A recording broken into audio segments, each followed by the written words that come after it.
Donald Trump তার যে নিরাপত্তা বাহিনী আছে তাকে মিডিয়ার সামনে এসে খুবই প্রশংসা করতেছে। কারণ হচ্ছে আপনারা জেনে থাকবেন কয়েকদিন আগে, অর্থাৎ একদিন বা 2 দিন আগে হোয়াইট হাউসে একটা অনুষ্ঠান হইতেছিল। সেখানে হঠাৎ করে গুলির শব্দ হয়েছিল এবং এটার কারণে তার যে নিরাপত্তা বাহিনীগুলো আছে তারা হচ্ছে খুবই সিকিউরলি ভাবে, খুবই সুন্দরভাবে তাকে রেস্কিউ করে ওই স্থান থেকে কিন্তু নিয়ে যায়। এটার জন্য একটা প্রেস বিজ্ঞপ্তি করা হয় এবং প্রেস বিজ্ঞপ্তির মধ্যে ডোনাল্ড ট্রাম্প তার যে নিরাপত্তা প্রহরী আছে বা নিরাপত্তার দায়িত্বে যারা আছে তাদেরকে কিন্তু প্রশংসা করছে।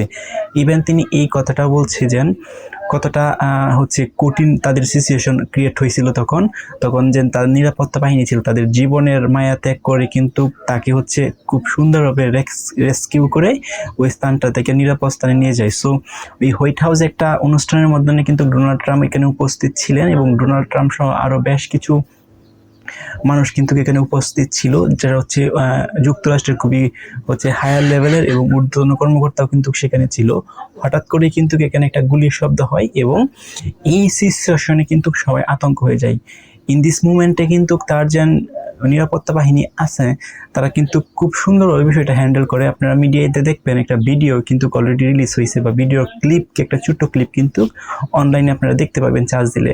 এবং বিভিন্ন প্রকারের যে ওয়েবসাইটগুলো আছে এই ওয়েবসাইটের মধ্যে কিন্তু বিভিন্ন প্রকার যে ছবিগুলো আছে সেই ছবিগুলো কিন্তু রিলিজ করতেছে বা দেখাইতেছে কিভাবে সুন্দরভাবে রেস্কিউ করে তাকে নিয়ে গেছে।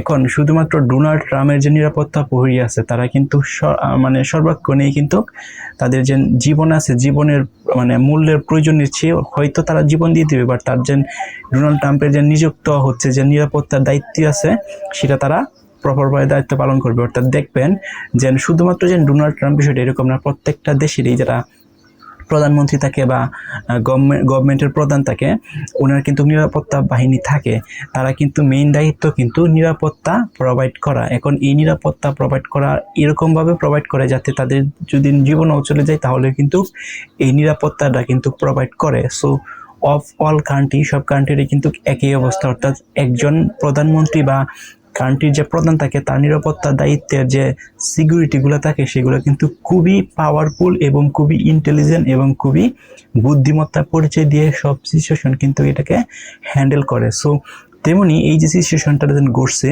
যে ডোনাল্ড ট্রাম্পের হোয়াইট হাউসে আলোচনা বৈঠক চলাকালীন যে এই গুলির শব্দটা হয়েছে সেখান থেকে তারা সুন্দরভাবে রেস্কিউ করে নিয়ে গেছে।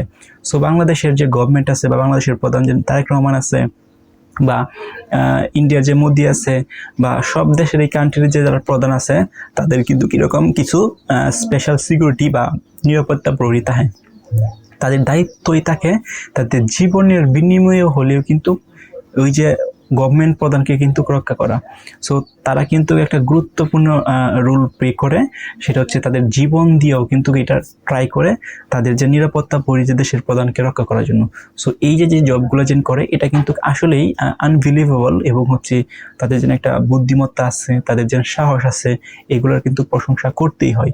কারণ দেখেন আমি কিন্তু একজন গুলি চালাই তাহলে কিন্তু আমরা এখানে থাকবো না, সেটা যেই হোক, কিন্তু সবাই চাইবো তার যে জীবন আছে সেটা আগে রক্ষা করার জন্য। কিন্তু সরকার প্রধানের যে নিযুক্ত যে বাহিনীগুলো থাকে বা সিকিউরিটির দায়িত্ব থাকে তাদের কাজেই হচ্ছে তাদের জীবন চলে গেলেও কিন্তু যে সরকার প্রধান আছে বা যার সিকিউরিটি নিযুক্ত তাকে কিন্তু রেস্কিউ করা এবং তাকে রক্ষা করা। সো এরকমই সিচুয়েশন কিন্তু ক্রিয়েট হয়েছিল যুক্তরাষ্ট্রে, অর্থাৎ ডোনাল্ড ট্রাম্পের হোয়াইট হাউসে।